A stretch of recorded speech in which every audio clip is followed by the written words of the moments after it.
Welcome to the show. My name is Charlton with Big C. This is Charlton and Big C Sports on the iHeartRadio Network every Monday through Friday at 5 o'clock p.m. Pacific Standard Time. We are worldwide on the iHeartRadio Network.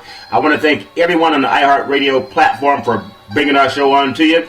And also, I want to thank all of our Latin followers and bienvenidos to you out in Latin America. Big C, I told you I'm going to learn more Spanish.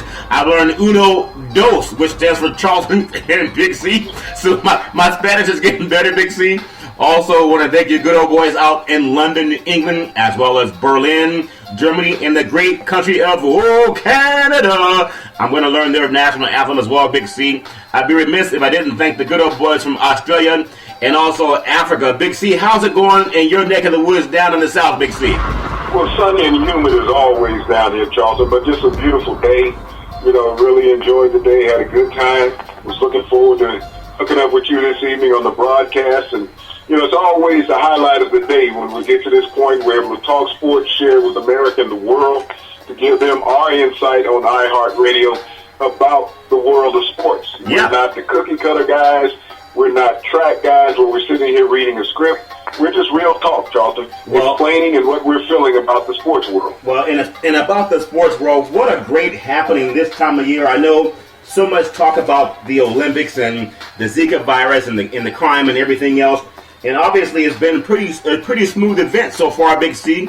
And I know when it comes to doing things first, you know, just got to congratulate Michael Phelps for what he's doing in the swimming pool. There's so many other top athletes that are just impressed by what this guy can do in the water, Big C. So congratulations to Michael Phelps, continues to set records at the Olympics, but also a newcomer out of Stanford, Simone Manuel, Big C. Your thoughts on her and her success in the Olympics?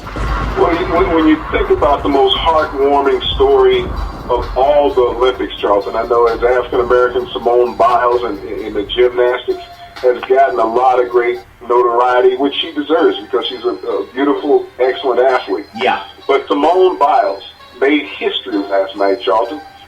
The first African-American female to ever win an individual Olympic medal in the pool. When you think about that in the history of the Olympics, Charlton, over the decades, that is a marvelous event. You know, I wonder how her endorsements will go. Will they parallel with the Anglo swimmers who have gotten endorsements in the past? You know, how will that fare with her? Yeah. But she's a very intelligent woman. She's a student at Stanford, Charlton. She grew up in Houston, Texas. And, you know, when you think about the history of African Americans, especially in the South, and the fear of water, where, you know, it was one of those things that they stayed away from because it was ingrained from slavery, being stuck in the ocean for months. Yeah. Seeing slaves thrown overboard, seeing them jump off the ship, never to return. So that fear was a part of their history. But, you know, this breaks the history. It breaks the myth that blacks can't swim and compete on a world-class level, Charlton, because what she did last night, she went to the Olympics to enjoy herself. Yeah. She walks out with a gold medal.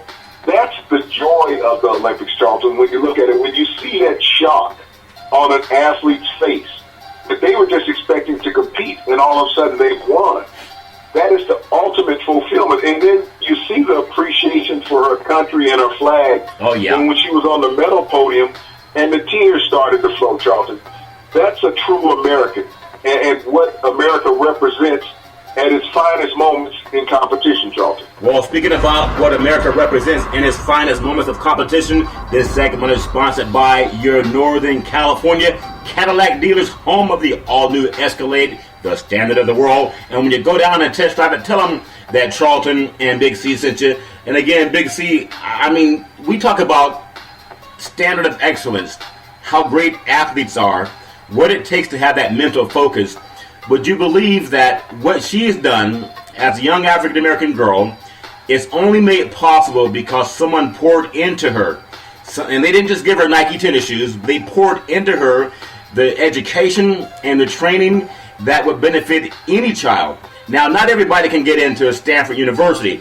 However, when you go there to Stanford, they make sure that they improve you academically and not just athletically. So I want to commend her as a young girl. And I believe, just like Gabby Douglas, they will set more dreams alive. I think they'll awaken the dream of a lot of other kids of all colors. But we know it's been pejoratively a Caucasian sport because they've had the funding.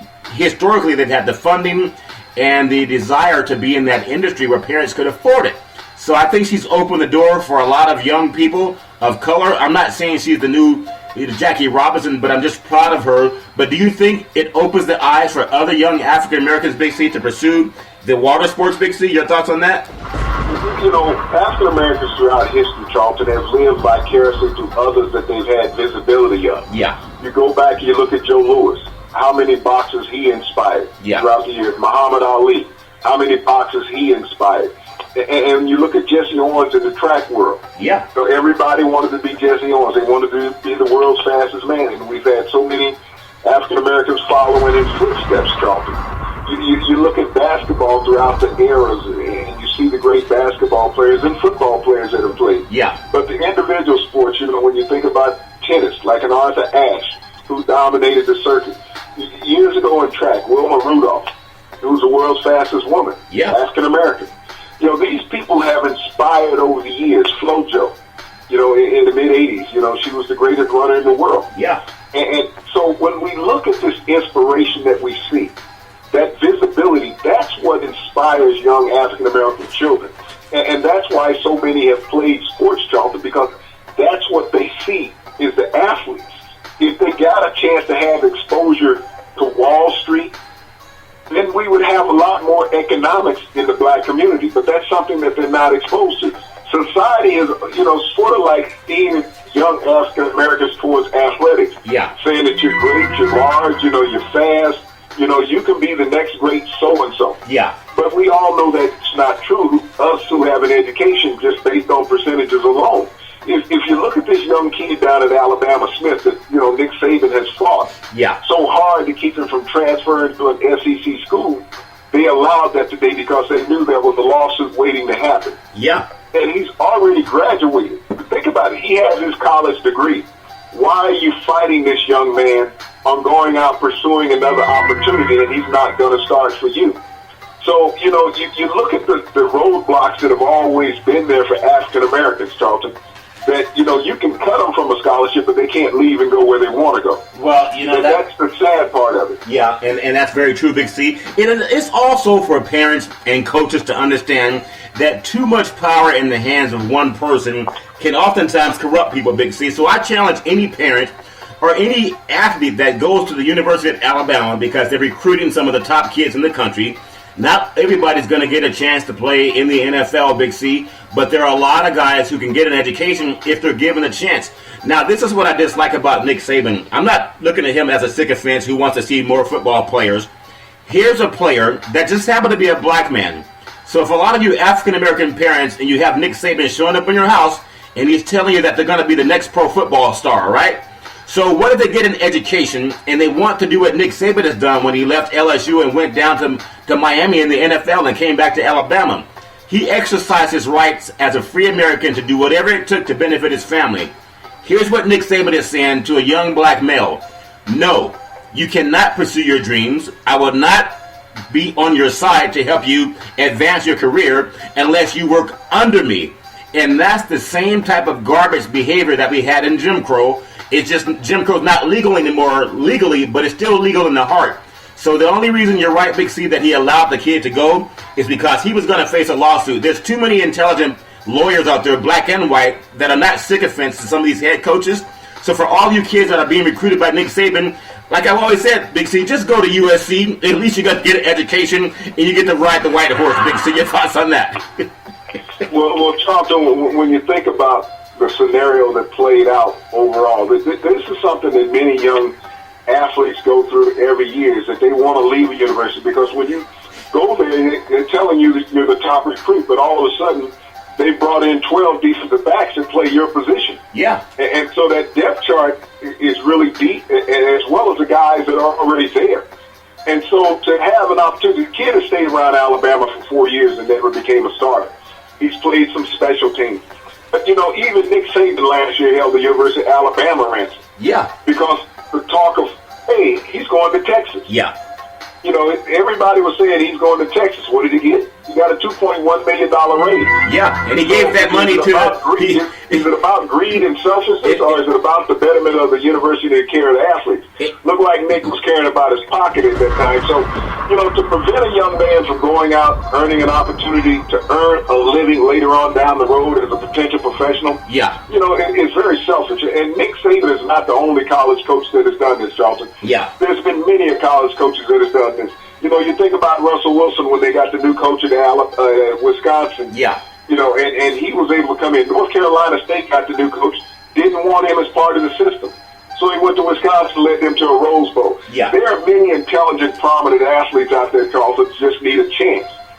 But when you have a university and they have 150 guys at practice, I know they don't dress them all for the game, but they got 150 guys. Yeah. You're only going to play about 45, 50 of those, Charleston, through special teams and offensive defense. Yeah. So you got to give guys an opportunity to go elsewhere if they desire and play. And see, that's a very good point to bring up, Big C. And also, I want people to know that this segment is sponsored by your California Lottery.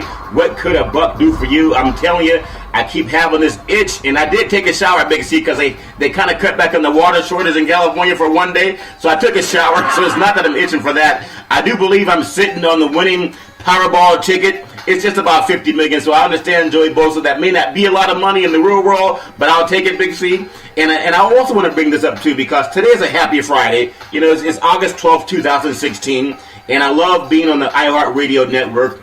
But I just had something come to my mind when you talked about Nick Saban, and he's not the only coach that does this. But just keep in mind, if you're a parent and if you're a child, I talked to another person who's sending his daughter off to college on the East Coast. And obviously, when you send your kid out of the home, they have to grow up on their own. And of course, we never leave them, but they do have to learn to make good decisions. But when you have a head official or a head coach or even administrator at one of the top universities in the country that's known for the exploitation of black athletes, and we talk about getting an education, here's a kid who got his education, and he's being punished because he won't play football for you, Big C. And because, as you said many times, I refuse to be the dumb, sycophant jock, but that's how people are treated anyway. So a message to all of you parents, when the coach comes into your household and he's telling you how he's going to help your kid get a good education, as long as they stay under his belly, you got to ask them, what have they done for other kids? Nick Saban can never walk into any house and say that he did not try to hold back a young man who did everything right just to further his life. So unlike a lot of kids, they don't have a parent to speak out for them. Follow Charlton and Big C Sports. If someone's doing right, you congratulate them. If they're doing wrong, you have to admonish them. So don't be afraid to admonish a coach because you have the law on your side. It's illegal to impede someone's progress, Big C. Is that something that a lot of kids will start doing, or are they still afraid, Big C? Your thoughts on that? Well, they're afraid because they're so enamored with these coaches when they walk into their living room, Charlton. This guy that they've seen on TV for years, and the kid has had aspirations to go to that university and play in the program. Yeah. Walks in, he's got a couple championship rings on his fingers, and that's always a selling point, the championship rings. I know when I put them on my hand, everybody's like, wow, what are those? Yeah. And everybody recognizes what they are. But when you walk into a young man's living room, he may have one from high school, but you got 5 from college. Yeah. And so that's a great selling point right there, Charlton. But all these coaches, we've talked about these coaches when they go in on recruiting trips should be leaving computers behind. Yeah. If not just for the young man, for the high school that he's representing. But when you look at it, do you have the young man's best interest in mind? No. Or are you just there trying to sell the university to get a better product? Hey, you know what, Big C? I'm so proud of you bringing this to my mind because I will admit, I used to be one of the guys that would sit up and can't wait for football, and I still love football. But it's different when someone's coming at your son. It's one thing when they're coming at you because maybe we're a bit naive and we love when someone tells us how great we are, or how good looking or athletic we are or intelligent. It's one thing when you see that. You kind of have stars in your eyes. But when you see it happening to our own kids, there are a lot of people who don't have anyone to stick up for them. So this is for all the coaches out there. I hope that a lot of parents are not afraid to challenge authority. You have to do that. Nick Saban knew he was wrong, but the only thing that made Nick Saban do what was right is the potential lawsuit that was going to be filed against him. Okay, so if you don't have a parent that has the intelligence or the knowledge to stand up, then you can listen to Charlton and Big C Sports or anybody else who has a social consciousness. And I'll say one more thing, and I don't want to kick a dead horse, but I think about what Michael Jordan's been doing. Isn't that what that's going to happen? No, that's that horse. I knew you were going to say that, Big C, so I put my foot in my mouth. But no, USC is going to win that game. But back to the point about some of our star athletes. Understand that if you don't stand up for other people's kids, it might be your kid next time. So I'm glad Michael Jordan's starting to come out of the box now and say some more things, because it makes a lot of things easier for the next kids coming along. Now, Big C, also getting back into the world of NFL football. I know that's your favorite sport outside of college football, but Tyrod Taylor. How do you know I don't want to talk? You're from the South. Man, I watch cricket. You ought to come in my backyard and not listen to them cricket sing. Yeah, that's the cricket you watch, the ones that chirping at night. The only thing you good up boys in the South like about ice is that you put it in your bucket of moonshine to kind of keep it cool. Because from my understanding, we put it around. We don't like anything to look at 100%. Okay, maybe I'm thinking of Californians, but Tyrod Taylor, the fifth African American quarterback starting the NFL. Your thoughts on Tyrod? What kind of season will he have this year, Big C? Well, the past couple of days had said only 4 starting black quarterbacks in the NFL. Actually 5. Forgot about Tyrod Taylor because I was thinking Buffalo was in Canada. Yeah, Canada. But Tyrod Taylor signed a 6-year extension today with the Buffalo Bills. So that means that the Buffalo Bills are all in on Tyrod Taylor. Now, he came out of Virginia Tech, Charlton, several years ago. He was a backup in Baltimore. Ironically, he was on the Ravens Super Bowl winning team when they beat the 49ers. Yeah. He went to the Buffalo Bills as a free agent. Ryan brought him in. They already had an African-American quarterback that they had drafted the year before. He was the first quarterback taken in the draft, number 3 overall, E.J. Manuel. Yeah. Out of Florida State, yeah. But they've seen some things in not in Manuel, but in Tyrod Taylor, that he fit what the offense was trying to do. Now, the Bills last year missed the playoffs by 1 game, Charlton. Yeah. 1 game. So if that 1 game, if it had gone another way, it would have been 4 starting African-American quarterbacks in the NFL playoffs last year, Charlton. So they feel that they found their quarterback of the future. Is he that prototypical quarterback that everybody looks at in the draft? No, because he was a 6th-round draft pick of the Baltimore Ravens, backing up Joe Flacco. Is he a Blaine Gabbert? No. Is he a Carson Wentz? No. Is he a Jeff Goff? No. But he's a winner in the NFL, Charlton. He has proven that he can win playing with grown men. Now, that's what these other guys are going to have to do. Yeah. They're going to have to prove that they can win playing with grown men. Now, that's yet to be seen. Yeah. But, you really appreciate the Buffalo Bills extending this opportunity to Tyrod Taylor to be a part of their franchise for the next 6 years, Charlton. And that's based on productivity. He threw for over 3,000 yards, 30 touchdowns, with only 6 interceptions. Now, that's a high QBR rating. Yeah. And, that's parallel with anybody in the league. So expect great things from the Bills. So Sean McCoy can stay healthy this year with them, Charlton. Yeah. And they got a great defense. Well, and if Sammy Watkins doesn't pull a hamstring, they'll win 11 to 12 games with Tyrod Taylor at quarterback. Well, speaking of the quarterback position, we know Carson Wentz out of North Dakota State. He completed 50% of his passes last night, had 1 interception, 89 yards total passing yards. And obviously the kid's trying to get used to the game. But here's a guy that they put all their money on the first-round pick. He completes 50% of his passes, and they're still saying he's the choice. But obviously give the man some time to improve, but I just didn't see what they saw in him being the number 1 pick for the Philadelphia Eagles last night. Goff playing for the LA Rams. He'll get his chance to have some reps when they play their game against the Dallas Cowboys in front of 90,000 fans at the LA Coliseum, Big C. So we know the NFL is a tough game, but I thought Sanchez looked pretty good last night against Chicago. And in fact, they shut out Chicago at Soldier Field. So I know it's preseason, but it does set the tone. Denver's defense, Big C, they looked as good as ever. Even though it's still preseason, their scheme is the same. So Kubiak, maybe he decided on the quarterback and having Mark Sanchez out of USC and played for the Jets as well, Big C. But just your thoughts on what it means. Are we settling down on the quarterback? Are they still going to play this tag team game, Big C? Your thoughts on that? Well, this tag team game is going to go for the next couple of preseason games. But Wade Phillips is such a marvelous defensive coordinator. So, he has a scheme, and it works. He finds a player that fits his system. You know, we had talked in last night's show about Mark Sanchez versus Jay Cutler. Yeah. We got a Latino quarterback that they've made a journeyman quarterback in the NFL, even though he's been to a couple of AFC Championships games as a starting quarterback. But he's bounced around the league. He's got Jay Cutler making $118 million in his contract of total, and he can't make the playoffs. And he can't get his team on the scoreboard last night. So, Charlton, when we talk about unfairness of paying quarterbacks in the NFL, that was a perfect example last night. Mark Sanchez showed mobility. Yeah. He showed leadership. He showed ball presence on the field. He was delivering the ball on time. Right. And we look at him in comparison to a Carson Wentz, who realized there's grown men playing in the NFL now.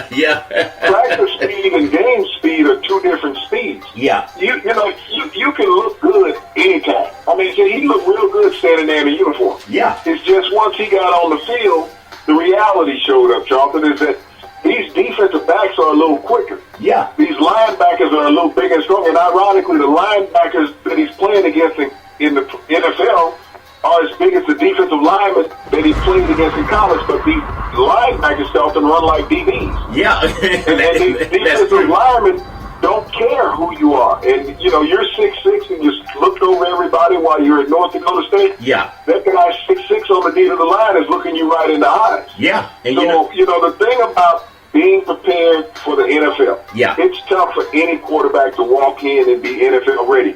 But when you come from a subdivision program, it takes a little extra time more to get NFL ready. We talked about Blaine Gabbert coming out of Missouri. Yeah. He's never been NFL ready, even though he stays in the league. Yeah. But he's never been NFL ready. But 6'5", 220 will keep you around. Yeah. That's the same thing you're looking at with a Carson Wentz, 6'5", 225, 6'6", actually. Yeah. 225, and they said, well, he's got a great arm. Yeah. Ryan, he's had a great arm. Yeah. I had a great arm, Big C, back in the day. I remember in Little League, I stuck out 11 batters, but that didn't get me into the majors, Big C. A lot of quarterbacks, Charlton, over the years, they've come out, they've talked about the promise of their arm. Yeah. He's got a big arm. But does he have a big arm? Does he have a big brain where he can, process? Yeah. That's the key. Can he process? How many hits can he withstand? And that's going to be his problem trying to get out of the pocket. These guys will run him down where he outran people in college.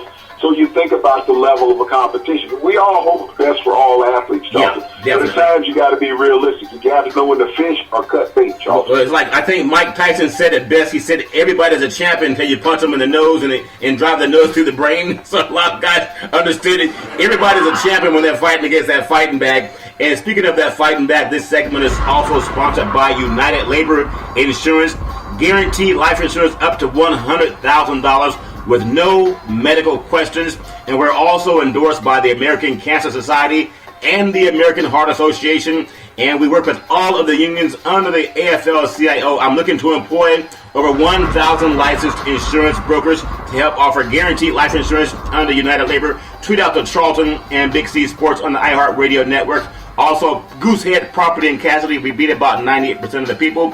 When it comes to a quote, tweet out to Charlton and Big C Sports. So also, Big C, as we look at the world of sports, tonight has a really good matchup.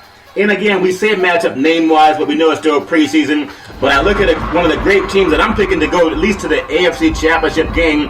The Raiders are playing tonight on the road, and they're playing at Arizona. We have Derek Carr, and you have Carson Palmer. Maybe they'll see a series or two. But I really like the way that Raider defense is shaping up, and their offense should be on target this year, Big C. Just your thoughts on this game coming up tonight. When you think about Carson Palmer now, remember he was with the Raiders prior to going to Arizona. Yeah. And he sort of rejuvenated his career once he got down to Arizona under Bruce Arians, the head coach down there, and he has a great receiving core led by Larry Fitzgerald. But even when you talk about the Raiders defense, the Cardinals have a defense that's just as well. Great cornerbacks in Ryan Matthews and Peterson.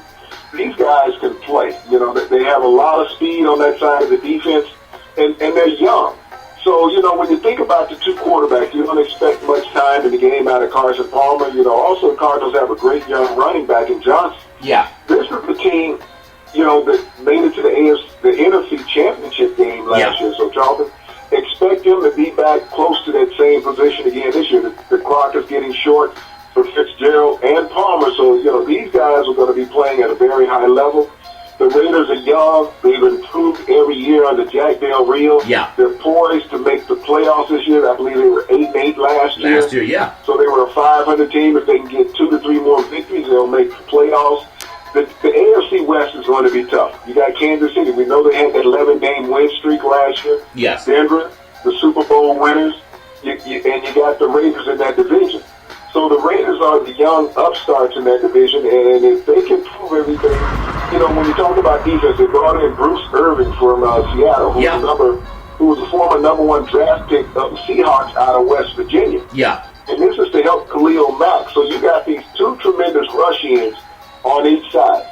And so that's a lot of pressure. They get some push up the middle from their defensive tackles. Yeah. The Raiders can easily lead the NFL in quarterback sacks this year, Charlton. Well, Big C, listening to you talk about football, I'd rather listen to you than Mel Kiper any day. Listening to you talk about pro football is like having a cool glass of moonshine on a hot summer day. So I appreciate it, Big C. It don't have to be a hot summer day. It can be a cold winter day. Oh, okay. Moonshine, you don't even have to turn the heater on. You guys even drinking when it's ice cold outside, Big C. Another game that just kicked off a while ago in preseason football. It should be a decent matchup. You have the Detroit, and they're playing at Pittsburgh tonight, so hopefully Heinz Field will be rocking tonight. But I know a game that's going to be kind of something that you pay attention to. For some reason, you like Kansas City and Alex Smith, but they're playing host tomorrow night to the Seattle Seahawks, and that's a game with Russell Wilson. The Seahawks are always one of the top teams in the NFC, especially over the last several years. Kansas City, they tried to make a push last year. What do you see in that game with Wilson going up against Smith, Big C? I don't see much time in the game for Russell Wilson. Jimmy Graham is a player who's going to have to prove himself, to the Seattle offense. He's going to have to become more integral in what they're doing. Yeah. The defense in Seattle has always been solid. They brought Brown back in, who spent last year in New Orleans, the year before that in New England. Now he's back in the fold, so you got the legend of Boom back together again in Seattle. This is a team that's always going to be very formidable. But when you look at Kansas City, 2 years ago, Alex Smith did not complete a touchdown pass to a wide receiver. Yeah. And last year, he was able to find wide receivers in the end zone. That made a difference in their team and allowed them to get to that 11-game win streak. The biggest question mark they had this year is Charles going to be happy. Yeah. Jamal Charles, the running back, he tore up his knee last year. And, that forced Alex Smith to throw the ball even more. Yeah. But can he come back from that ligament damage a la Adrian Peterson and be the great back that he was, Charlton? Another side of the ball, Eric Berry, the safety, who had cancer a couple of years ago and recovered enough to come back and play in the NFL. He's holding out because he's under the franchise tag. He wants a long-term commitment from the team. But Andy Reid, when you look at what Andy Reid did, they signed a new backup quarterback a week and a half ago in Nick Foles after he was released by the Rams. Yeah. So they have depth at quarterback, and I think that will make Alex Smith even better because he has Nick Foles around him to push him instead of the 2 young kids in Murray and Bray that really have no NFL experience. Now he has an NFL experienced quarterback, and it's always a tendency for a quarterback to play better, Charlton, when they have veteran competition. Yeah, it always pushes guys, that's for true. There's something to call being in the circle of power. And when it comes to that, Big C, this circle of power, it's really intriguing to me because Los Angeles right now, it's almost like they're playing a playoff game with the Rams being back in town. 90,000 people packing the Coliseum to see a preseason game against the Dallas Cowboys. I remember Dallas used to always practice in Los Angeles in the preseason, especially against the Raiders out on the West Coast. Just your thoughts on Tony Romo, and again, he may only play 2 or 3 series, but this feels like a playoff atmosphere in Los Angeles since the Rams left, about over 20 years ago. But just what can we expect to see with Romo tonight? And I don't even want to think that Goff is going to play that much, but I think they're going to push him out there to see how he stacks up with Carson Wentz. And also Jeff Fisher, he has to try to find a way to justify that he did not build up the offensive line for Gurley, who's going to be a Hall of Famer, I think, or at least All-Pro. And he put that money into Goff, who I don't think is going to be all that successful, Big C. Just your thoughts on that game tonight. How does it appeal to you down south, Big C? Well, I'm expecting at least 3 series from Goff and Romo. Yeah. Romo has a lot to prove coming back from that shoulder injury that he's had 3 times in his career, Charlton. His career and his window of opportunity is getting very close to closing. Yeah. And they only have 2 rookie backup quarterbacks on the roster. Most people remember Zach Prescott out of Mississippi State. Oh, yeah. He's the number 2 on the roster. Yeah. But, you know, when you look at the Rams, you got Goff. He's going to come out and be the starter. I expect him to get at least 3 to 4 series in to start the game before he gives away to Case Keenum. Yeah. Now, I think you'll see the most productivity once Case Keenum comes to the game. This kid has played in the NFL. He has played for Houston. He has played for the St. Louis Rams. So he has the experience. And you think about it, he's college football, Charlton, all-time leading passer. Touchdowns, yards, interceptions, also we throw those in there, completions. The kid threw for over 19,000 yards and 121 touchdowns in college. Wow. So he knows how to find people down the field. Was that the same conference that Carson Wentz played in, Big C? I think it's called the SEC. Little bit different competition. Played down at the University of Houston. Houston, okay. The University of Oklahoma has to be worried about in their opening college game of the season. Yeah. Houston has one of the finest young quarterbacks in college football. You know, I would say he ranks number 2 behind Deshaun Watson. He's an African-American kid. Yeah. But he can really spin the football. He doesn't get the praise, but other than Deshaun Watson and Clemson, Houston has the second best thrower in college football. So when you look at this game tonight with the Rams, and you got 90,000 people, but it's a honeymoon, Charlton, because there's been no pro football there for plus 20 years in Los Angeles, so a lot of people want to come back and get to the heyday. Yeah, and now, if it's the heyday when the Rams were there, when they were there last, this honeymoon won't last long, okay? Well, you know, I think there's a story back in the day where Vince Ferragamo, he actually played up in Canada, and he led the Rams to the Super Bowl when they lost to the Pittsburgh Steelers. But I think Frontier, she wore number 15 for a reason, Big C. Maybe a lot of people don't know that story. But, you know, I think the Rams right now, they have a game Saturday night at the Coliseum, which is usually when USC is playing. But even the men of Troy, I hear Lynn Swann has his team. They're going to be in the Coliseum tonight also, just kind of getting an idea of what kind of plays they're going to run against Alabama when they go down to Texas, Big C. So maybe Nick Saban's going to fly his private jet out to L.A. to watch the men of Troy, what they're going to be paying attention to. They might use some of those same plays against Alabama, Big C, so your good old boys might be shaking in your boots. And also, speaking of good old boys, this segment is sponsored by One Life America Life Insurance. I'm a broker for One Life America. We are the leaders in the country when it comes to final expense. We will also pay your E&O insurance up to $1 million. I'm looking for 1,000 licensed insurance brokers who want to go to work and offer a final expense to help protect families. And also, Big C, when we talk about $1 million, we're still asking Phil Knight of Nike Corporation for that $1 million sponsorship. We are one of the hottest sports shows in America on the iHeartRadio network. So, Phil, we're talking to you, and like your advertisement says, just do it. And, Big C, the final game I want to bring up for the NFL before we touch a little bit on LeBron James, I want to talk about the Raiders, and we know they're going to have a good game against Arizona, but right across the bay, you have the 49ers, and they have so much controversy in the quarterback position. I don't know why, but they have a game coming up against Houston, and we know the great quarterback that left Denver to go to Houston. Now, what about the 49ers game? I think I would love to see Kaepernick get most of the starts. You know, Osweiler is going to be playing for Houston. Just your thoughts on this quarterback controversy that for some reason they're comparing a guy that's been to a Super Bowl, been to a couple of NFC championship games. They're comparing him with a guy that never even reached the playoffs, Big C. Your thoughts on that? Well, you know, I look at this scenario, Charlton, is that they're giving Blaine Gabbert an opportunity to play himself out of a job. That's what they're doing. It's not that they're giving up on Kaepernick because he makes too much money.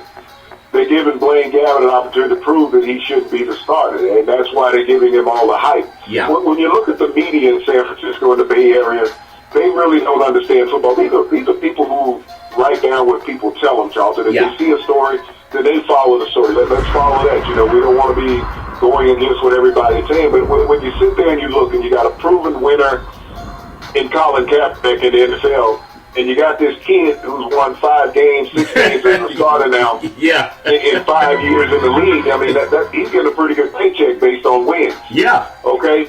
So this is an opportunity for Blaine Gabbert to prove that he's not an NFL starter. Yeah. It's not about him winning the starting position.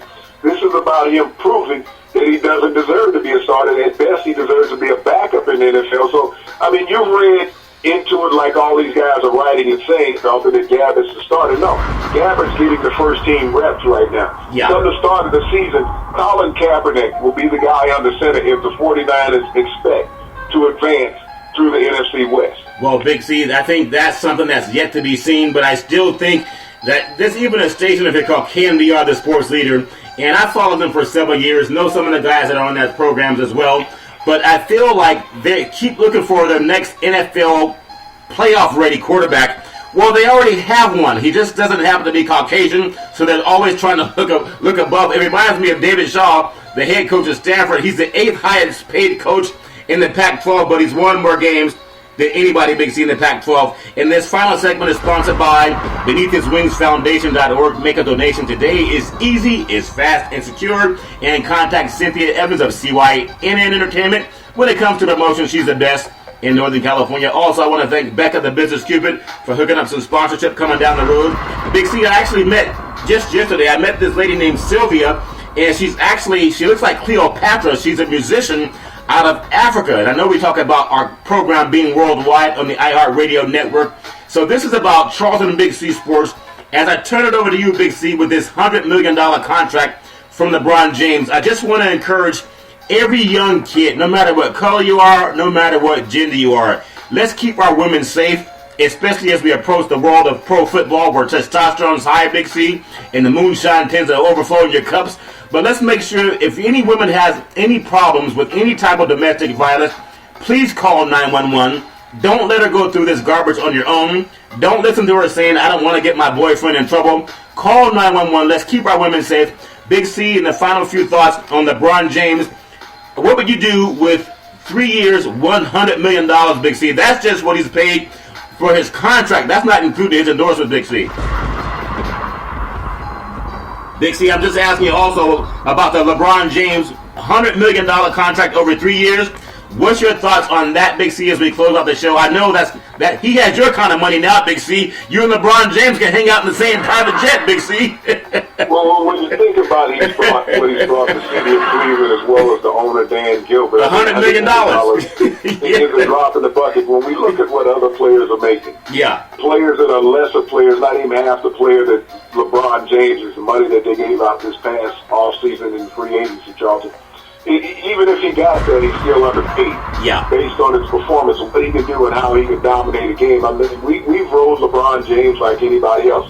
But LeBron James is one of the top 2 players in the NBA, top 3 players in the NBA, and has been his entire career. Oh, he's amazing. So whatever you pay this guy, Charlton, he's deserving of it, okay? He can go out and dominate a game at any time that he wants. He keeps your arena packed at home and on the road. He's the show of the NBA. And so it's like right now, we got an NBA season coming up next year. There's going to be 82 games played. And after that, there's going to be a couple of playoff series. What they could actually do is cancel the 82 games and the playoff series and just put Golden State and Cleveland in the championship. I mean, that's what everybody's waiting on. We will go through months and months of games, meaningless games, and see who has the best record. But that's what it comes down to right now. Golden State and Cleveland in the playoffs. People want to see LeBron James, Steph Curry all over again and throw in a little Kevin Durant on the side.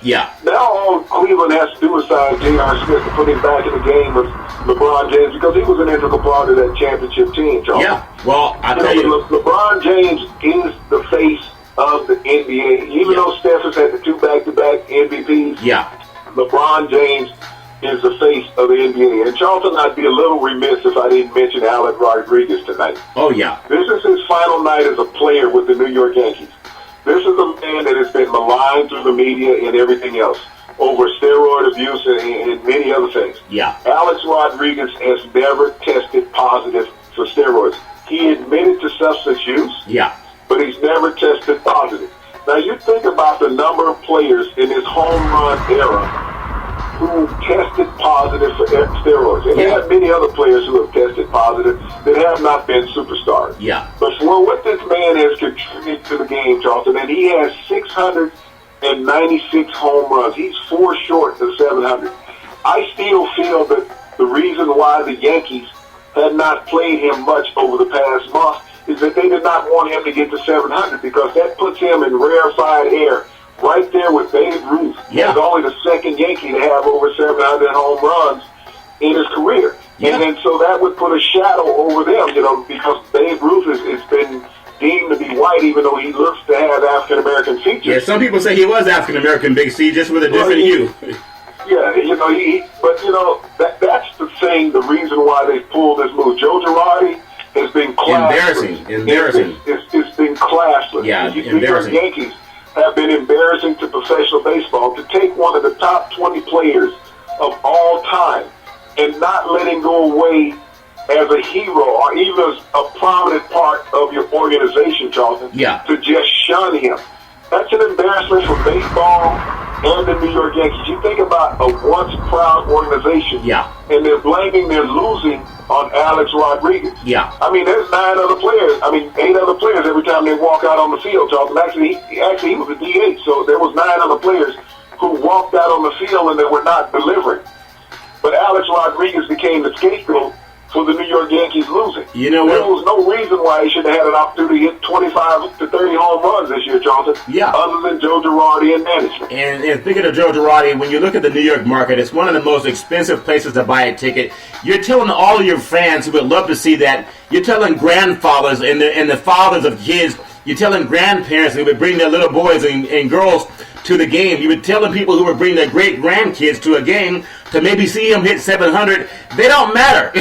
They buy the tickets anyway. To witness history. Yeah, to witness history. But the ego is more important than the memories of the people in New York City and the state of New York. I think that's a joke because people put a lot of money into going to sporting events, and you have a chance to rob an entire region that loves Yankee baseball, that started back in the Polo Grounds. You have a chance to give them some hope that they can see 700, and you're saying your ego is more important than them seeing 700.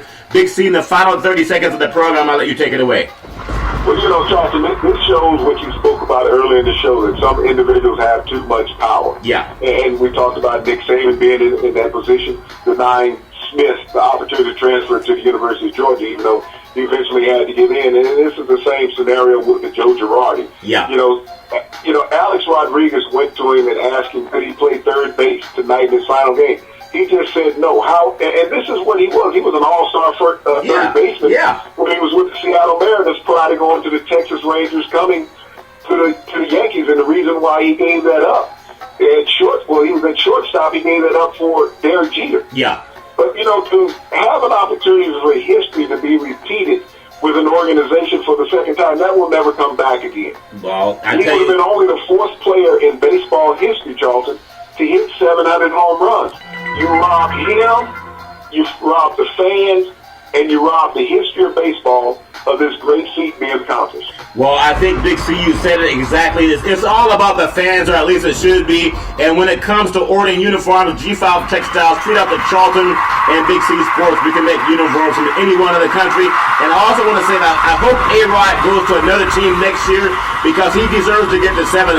No one's perfect in the world of sports, but here's a man who I think is being unjustly criticized, and it doesn't make any sense in the world of baseball. But every Monday through Friday at 5 o'clock p.m. Pacific Standard Time worldwide, you can follow Charlton and Big C Sports on the iHeartRadio network. We call it Real Sports Talk, and we want to bring it to you real as we always do. And we thank you so much for listening, whether you're in Berlin, Germany, or Canada, or the great United States of America. We want to tell you that we thank you, we appreciate you, and we hope that you have a super fantastic day.